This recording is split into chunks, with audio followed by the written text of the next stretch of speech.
Hello beautiful soul! Welcome back to my channel. This is my channel, Beautiful Japan, Kabayan Pisces. This reading is for you.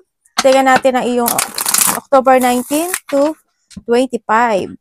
Maraming salamat muna sa mga subscriber, new subscriber, cross-watcher, at sa mga bagong pasok dyan. Welcome na welcome kayo sa bahay ni Ate Aimee. Salamat din sa nakataba ng puso ninyong mga comments at sa mga nagpa-personal reading. Marami pong salamat. Kung gusto nyo na energy nyo lang talaga, ang gusto yung makuha natin, all the details para sa personal reading is in description below. Pakicheck na lang po. General reading tayo ha, Pisces, kung wala nga sa'yo at itapon ang hindi na ba sa'yo. Maaring vice versa, energy mo, energy ng person mo, energy ng malapit sa puso mo, nangyayari, or mangyayari pala. Use your own intuition, lawakan nyo ang inyong isipan, energy reading, ano man ang gender mo, ano man ang edad mo. Lagi nyo tatandaan na kayo pa rin ang makapagpapabago ng inyong buhay. Tingnan natin ang iyong energy. Ay. Energy ni Pisces this week. Wala sa baraha ang pagbabago ng buhay nyo. Nasa inyo ha. Energy ni Pisces this week. Pisces energy this week. Okay.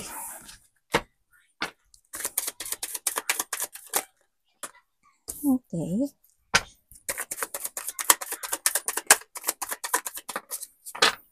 Okay, energy mo this week. Energy mo this week, hindi stable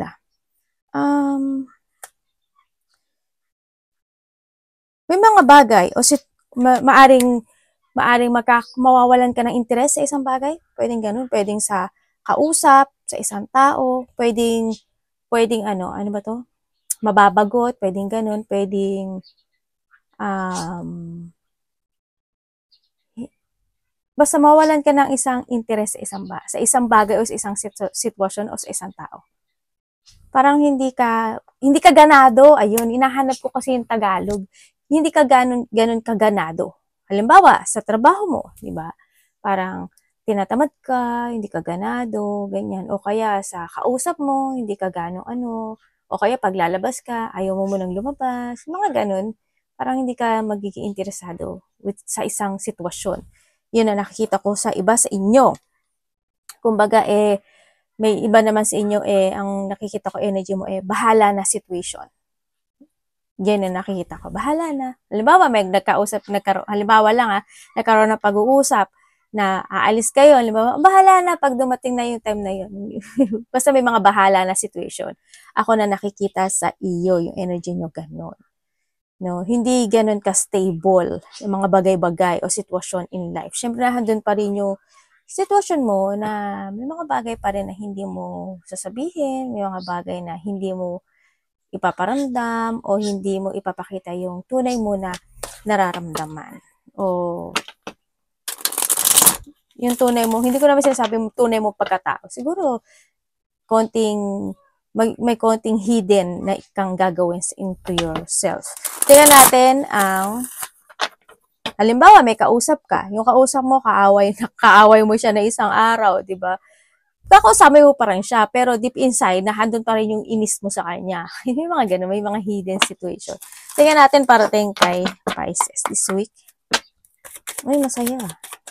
May saya ka rin mararamdaman. Parating. Ano ba ngayon? Ay, Monday na pala ngayon. Parating sa kanya. Devil,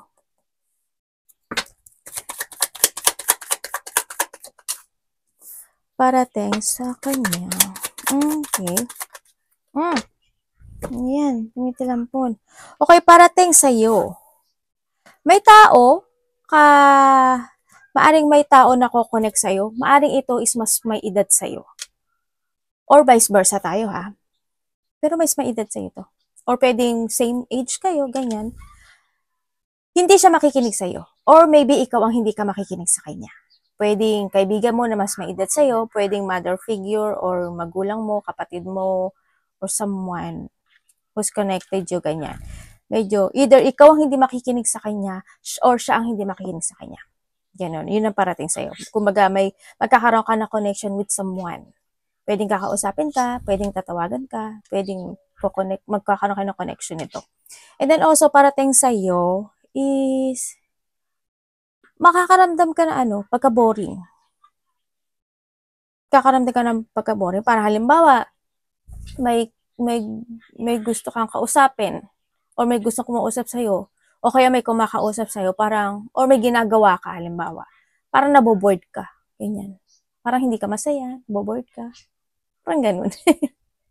Yun. And then also parating, makakaramdam ka ng katamaran. As in, tulad ng sabi ko kanina, di ba? You're feeling stuck, you're feeling trapped, or tinatamad ka. Ganyan. May mga bagay na may stagnant ka. Mga ganun sitwasyon. Yun ang parating sa iyo.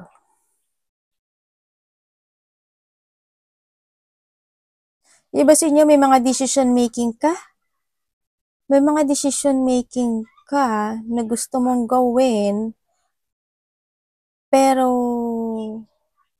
hindi mo magagawa, or hindi mo madidesisyonan, or hindi mo maharap. Yun na nakikita ko sa'yo dito. So, iba naman sa inyo is, may mga bagay o sitwasyon na hindi mo, parang siguro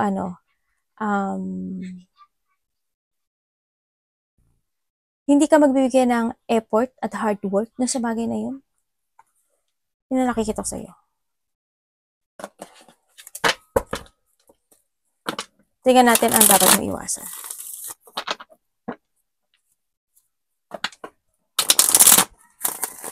Dapat iwasan ni Pisces this week.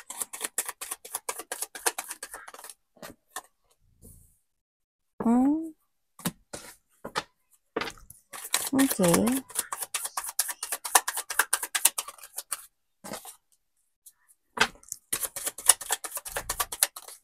Okay, dapat mong iwasan. Siyempre, yung hindi ka mag-focus sa mga gusto mong maganap na mag-success sa buhay mo, mga pangarap mo sa buhay. Yan. Iwasan mo hindi ka mag-focus doon. Iwasan mo na hindi ka magbigay ng effort and hard work and commit doon. You need to commit to your dreams. No, you need to commit to a situation. Iwasan mo yung i-delay yung mga bagay na gusto mo, yung mga delay situation. Halimbawa, next time na lang, bukas na lang, tsaka na lang, ganyan. Yun. Iwasan mo yung magkaroon ka ng self-limiting with kang sa sarili mo. Kumbaga, kasi kahit saan ka naman dalhin, pwede ka. Kahit anong sitwasyon ang kaharapin mo, kaya mo. No? Huwag mong isipin na, ay, baka hindi ko kaya yan. Ay, baka hindi. Huwag ka magbigay ng limitasyon sa sarili mo, no? In a good way, pwede. In a good way. Lalo na kung ikapapahamak mo, syempre magbigay ka ng limitasyon. And also, iwasan mo yung katamaran, or tamarin, or yung gumawa ng mga bagay na pointless. O magdesisyon ng mga bagay na pointless. Ganyan. Don't sacrifice yourself in a situation na it's pointless. Iwasan mo yun. Kailangan mong lumaya o bumitiw sa isang sitwasyon na sa tingin mo mai-stuck ka doon, or sa tingin mo is hindi mag-work ka doon. Yun, pag-isipan at pag-aralan mo yung mga bagay-bagay, yun ang nakikita ko sa'yo. Tingnan natin, don't stuck. Love sa lahat, kapatid, anak, magulang, karelasyon, kaibigan.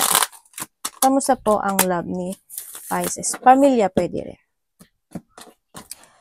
When it comes sa love, Pisces,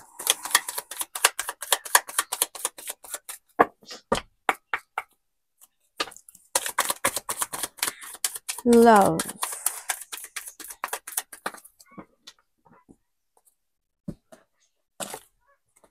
Okay.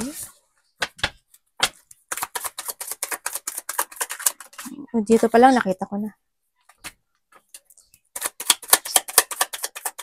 Pero gusto ko kasi makita yung dahilan.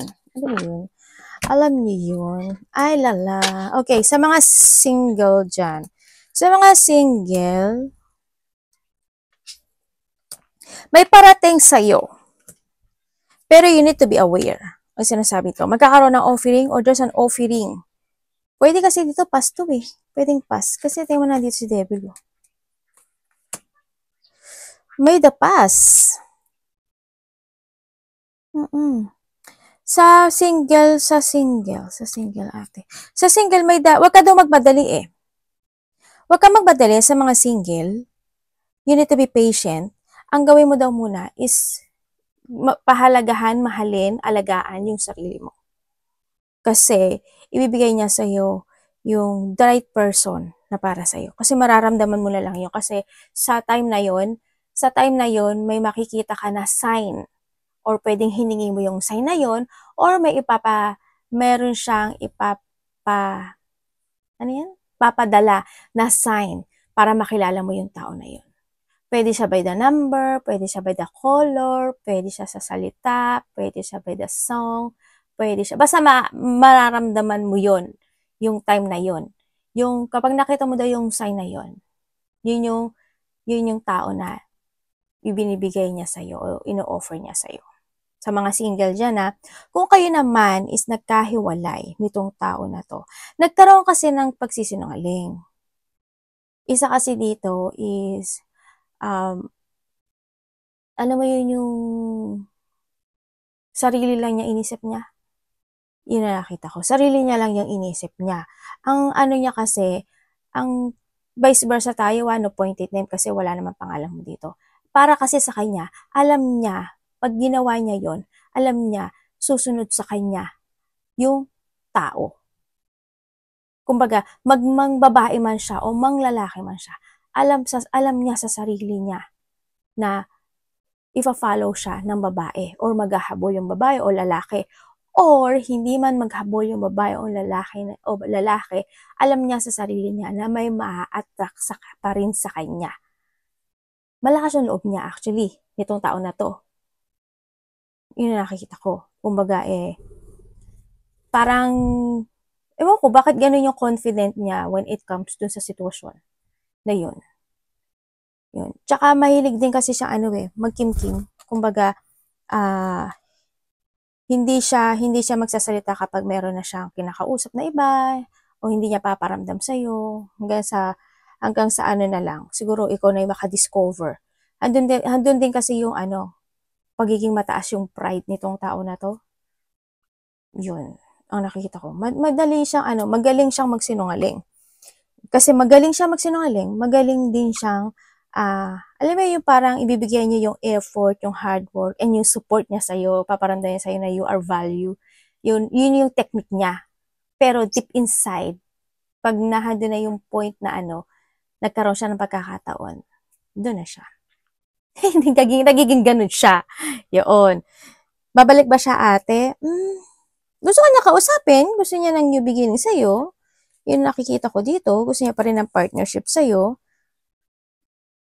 Yun. Pero magkaiba kayo ng energy nito, Hindi pa rin yung offering ako nakikita sa kanya.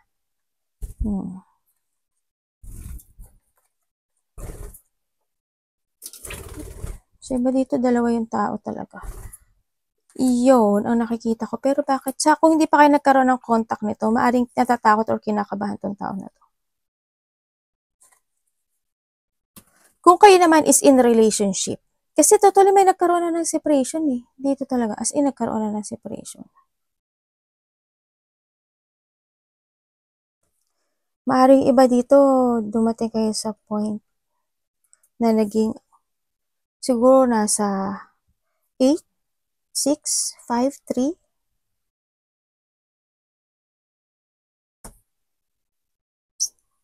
4, 1, kung months man yan o years man yan, yun na nakita ko kasi dito ang iba, tagal na nito Siguro yung iba dito, kung matagal kayo, mag-asawa kayo nito, 15. It's more than pa. Ibig sabihin is 15 months, 15 years kang nag-suffer. Ganyan. Iba? Ang sakit naman nun, di ba? Or yung mga nabanggit kong numbers, maaring ganun ka nag-suffer. Maaring iba sa inyo is 3 months ago, 3 years ago, or 3 days ago, 3 weeks ago, kayo nag-separate nito. 3, 8, 6, 5, 4, 1, parang ganun. 3. Yun na nakita ko dito. Kung kayo is in relationship, because of the pride ng isa, ma-pride, kumbaga, isa sa inyo ma-pride. Isa sa inyo ma-pride. Oo, nagkakaroon ng conflict. Maaaring itong nagkakaroon ng pagsisinungaling sa relasyon. Either ikaw nagsisinungaling o siya nagsisinungaling.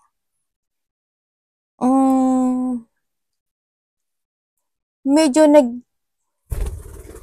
either siya, ikaw or siya is galing in a separated. Kung hindi kayo magse-separate, maaaring magkakaroon kayo ng conflict or pwedeng magkaroon ka ng disappointment sa kanya or siya magkaroon siya ng disappointment sa iyo. Pero may lungkot ako na nakikita dito. Hindi ko pa nakikita yung ganun katatag na relationship when it comes sa iba sa inyo. O kung matagal na kayo, siguro matagal ka nang nagsasuffer, na nasasaktan ka. Kung mga bago naman kayo, andun sa sitwasyon na nagkakaroon ng disappointment, conflict in this relationship. Ganun. Isa sa inyo ma-pride talaga. Kumbaga, isa sa inyo na-focus sa painful na sitwasyon, nagkakaroon ng frustration sa relationship. Yun, ang nakikita ko dito. Pero sana magkaayos kayo kung gusto niyo pa rin talaga, di ba? May mga bagay lang siguro na kailangan niyo nang baguhin o may mga bagay na kailangan niyo magkaroon ng self-evaluation kung gusto niyo pang magkaroon ng matatag na relationship na to. Kasi kung titignan ko kay observe, medyo wag naman sana dumating sa separation, di ba? Wag naman sana ganun. Ako nakikita dito. Siguro yung isa sa inyo naninimbang na lang. Ganyan. Maaring tinitimbang na lang yung sitwasyon, naghahanap na lang ng clarity. May mga bagay kasi na dapat i-correct at itama in this relationship para mas lalo kayong tumagal. Yung iba sa inyo, siguro, kung matagal na kayo, handyan talaga yung frustration and you're stuck or stuck itong relasyon na to. May something sa relationship. Ibig sabihin.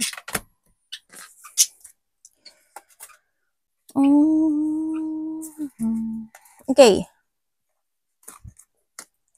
Okay, yung iba sa inyo is may mga bagay na kailangan nyo nang i-stop or nahandle yung sitwasyon na maaring nag-take a pause ka o nag-stop ka sa isang sitwasyon at ayoko munang gawin to, ayoko munang kausapin to, wag munang ganito, ayoko munang ganito. Maaring ganon yung sa iba sa inyo. Pwedeng sa relasyon siya or pwede sa trabaho siya, no? Or pwede rin sa mga goals, creation, creativity, fashion, or investment. Pwedeng ganon sa iba, no? May mga bagay na ayaw mo nang sumugal, may mga bagay na ayaw mo nang sumubok, may mga bagay na gusto mo nang pag-isipan. Yun na nakikita ko dito.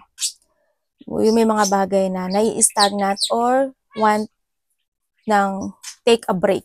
May mga ganun sitwasyon, no? Ang nakikita ko rin dito is maaring you want to invest with something. Pwedeng sa relasyon o sa trabaho o sa goal o sa stock o ano man yan kasi nandito si maring iba sa inyo is nag-iipon kayo ng pera or you need to save money at kinakailangan mo talaga na mag-save ng money at ihinto mo na yung walang katuturan or hindi nakakatulong para hindi ka makapag-ipon ng pera. Pwedeng ganon. Or pwede rin naman sa iba na nag-stop na kayo sa mga capriccio, tama ba ako?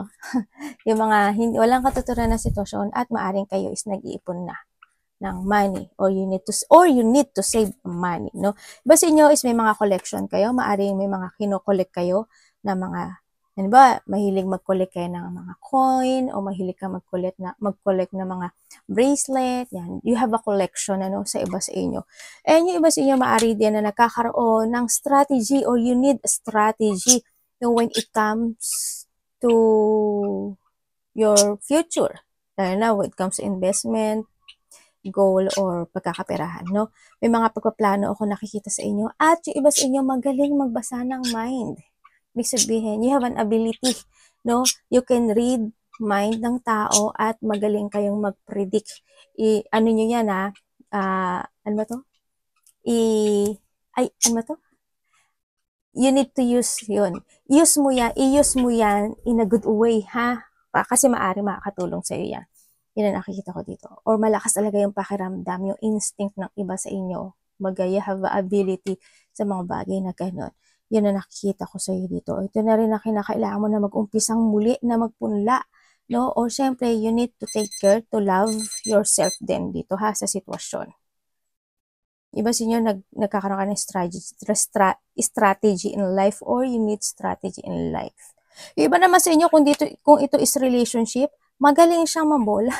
Joke. Magaling siya. Magaling siya when it comes to strategy kung paano niya mapapaamo yung kanyang karelasyon. Ganun siya. Kumbaga, pwedeng magaling siya na magaling siyang magsalita, ganyan. Kaya, tayo forever, ganyan-ganyan, tayo ganyan-ganyan. Yan. Maaring iba sa inyo, may mga piniprepare na kayo, no? Yan, may mga piniprepare na kayo sa buhay nyo. This time, maaring kasama mo yung karelasyon mo, or this is a family sa iba. Maaring ganun, you're preparing something. Arigato naman, God bless.